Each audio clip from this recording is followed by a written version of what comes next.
Bonifacio ay katag ng Katipunan.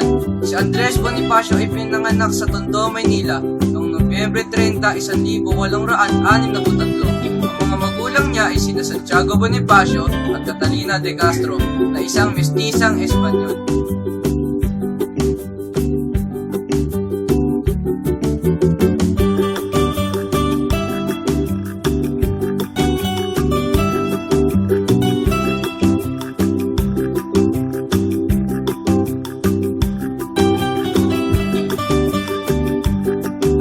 Sa isang pabrika ng sigarilyo at siya ang nagtatag ng katipunan.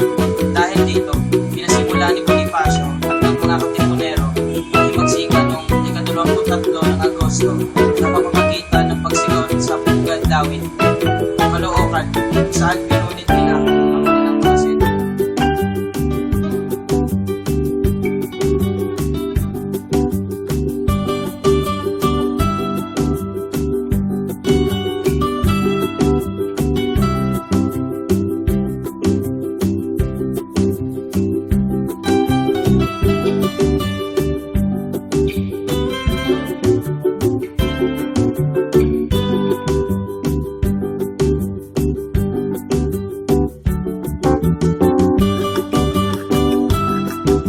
Jose Rizal, pambansang bayani ng Pilipinas.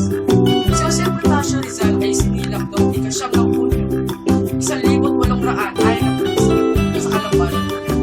Ikapito siya sa 11 magkakapatid. Ang mga magulang niya ay sina Francisco Rizal Mercado at Teodora Alonso Villar.